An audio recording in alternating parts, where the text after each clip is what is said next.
Hugh Williams, and I'm the national spokesperson for the Canadian Automobile Dealers Association.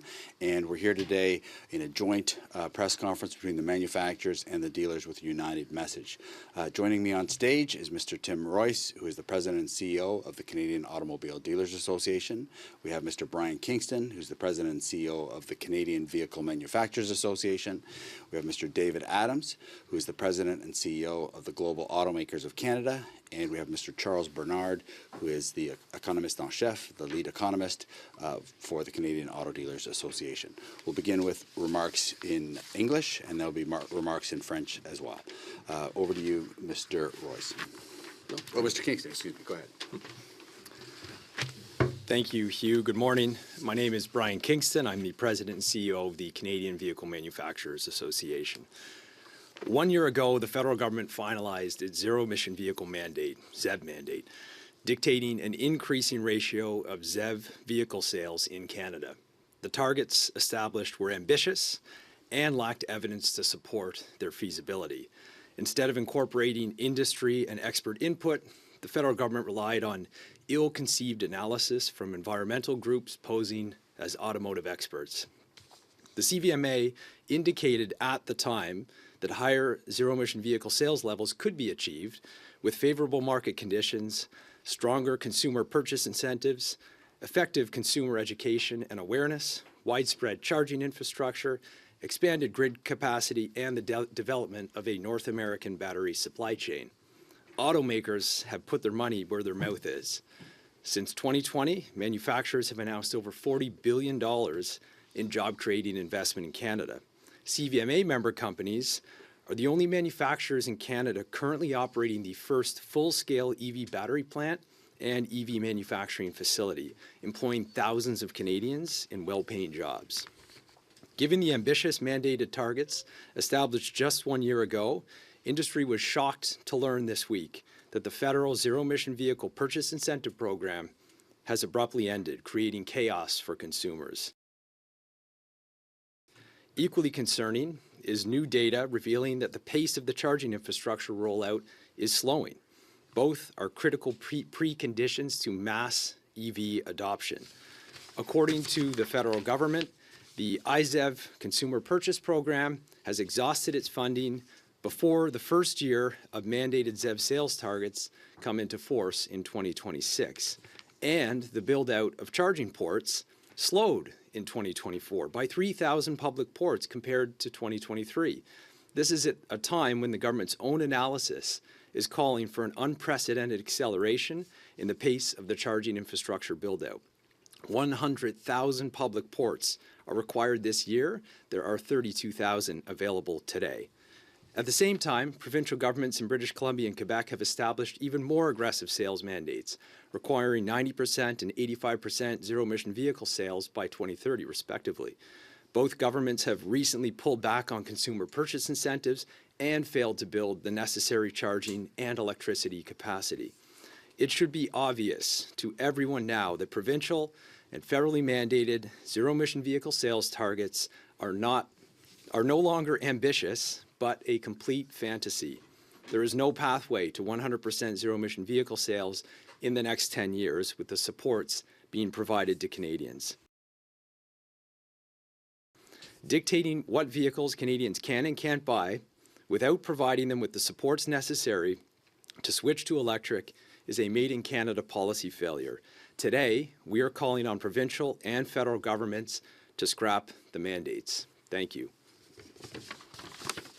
Tim? Thank you very much.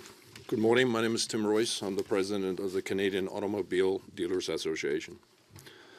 This decision by the federal government to end the EV incentives abruptly and way ahead of time is particularly frustrating for dealers who have done their part in building the infrastructure and resources required to support the EV transition.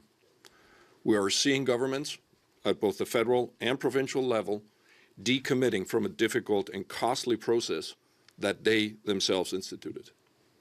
There is obvious hypocrisy in imposing ambitious ZEV targets and affiliated penalties on the industry and consumers when the government is showing a clear lack of motivation and support to meet these goals. Dear Minister Guilbeault, this is your program. If you cannot secure adequate funding for it, get rid of it. Thank you, Tim. My name is David Adams, President and CEO of Global Automakers of Canada. Let's be clear. We're not expecting sympathy for the auto manufacturers, and some may not have any sympathy for automobile dealers as well. But what we are talking about is an issue that is very problematic for dealers and fundamentally for Canadian consumers. Over the last 2 working days, we have witnessed complete lack of communication or miscommunication from Transport Canada concerning what appears to be a full wind down of the federal incentive for zero-emission vehicles program that has caused chaos and confusion amongst manufacturers, dealers, and, as I mentioned, most of all, Canadian consumers.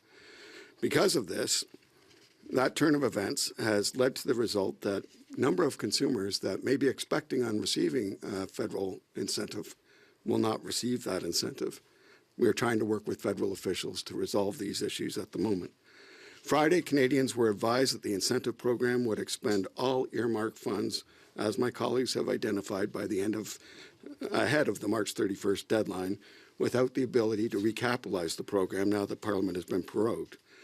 The government could not, however, specify a date when the program would end, potentially leading to one consumer obtaining an incentive 1 hour and another consumer not being able to do so the next.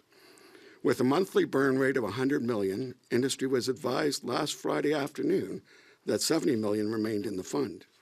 Yesterday, less than 1 working day after being advised of the remaining $70 million, Canadians were abruptly told that the program was being paused, effective immediately, and no other incentives would be provided.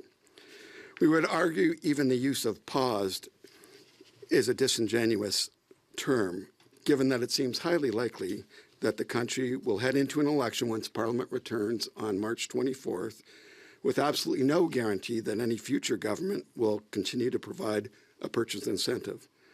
As a consequence, given the federal government has eliminated the much-needed purchase incentive to assist consumers in bridging the cost gap between a traditional vehicle and an electric vehicle, and has failed to continue to build out the charging infrastructure at a rate needed to support its own expected volumes of electric vehicle sales, as my colleague Mr. Kingston pointed out, it is now contingent on the federal government to reevaluate the fairness and efficacy of its ZEV mandate.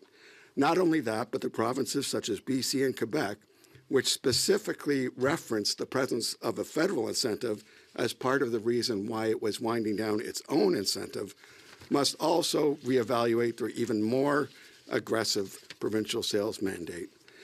In light of these circumstances, which seem to ensure that the federal ZEV targets for manufacturers set by governments will not be met, with significant consequences for manufacturers of not doing so, continuing to idealistically cling to ZEV mandates is neither reasonable nor fair to vehicle manufacturers, their dealers, and most of all, to Canadian consumers. Canadian consumers are the ones who ultimately drive this transition to electrification, or, conversely, suffer the consequences from ill-fated mandates. Thank you very much. If you've been speaking to your union counterparts in Unifor or otherwise around these issues and what they've voiced, and if they're voicing the same concerns. I'll let Brian take that on. Yeah, I don't want to speak for the unions, but the important thing about the concerns we're raising is we have a thriving auto manufacturing sector in this country, and as we raised concerns with Environment Canada with respect to the mandates, we consistently asked them to connect the zero-emission vehicle transition to our industrial strategy. The auto industry employs over 100,000 Canadians in well-paying, many of which are unionized jobs. And what we saw from the beginning was a total disconnect between the government's environmental policies and its desire to support and grow the automotive industry. So that's where our concern has come to. The industry is moving to electrification. That's a foregone conclusion. But it has to be done in an orderly way that protects these jobs and ideally grows the footprint here in Canada. Tim? If I could just add to that, quite a few of our members also have unionized personnel working at their dealerships. and it will be them that will be facing the ire and the madness and the frustration of the Canadian consumers with these recent decisions. Because let's make it very, very clear, our members are actually fronting for the Canadian government the money towards the consumer, because the EV purchase incentives are destined for the end consumer. And our members are performing a service on behalf of the Government of Canada to administer and give that upfront when a customer purchases a vehicle, so that the Government of Canada doesn't have to deal with hundreds of thousands of individual customers putting in an EV incentive claim, right? This is done at the dealership level. This is a service that our members are performing on behalf of the Canadian government. And now the Canadian government taking these decisions, the consumer, their anger and frustration will be directed at our members directly on the front lines, right? Including personnel, yes, that is also unionized at our stores. I might also add, Tim was relaying this morning that for the dealers, the entire interface, the web portal through which the dealers file the eligibility claims on behalf of consumers has been shut down.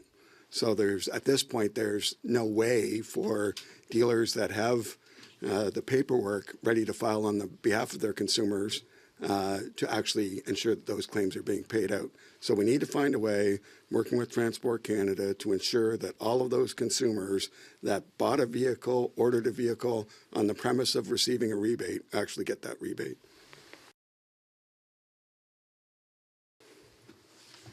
Follow-up question?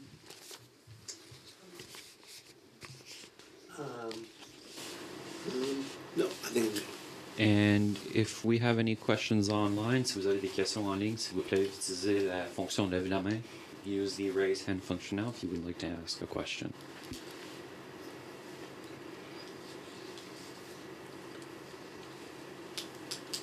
No questions online? Great. I'll conclude the conference by just highlighting the fact that this is all about the Canadian consumer.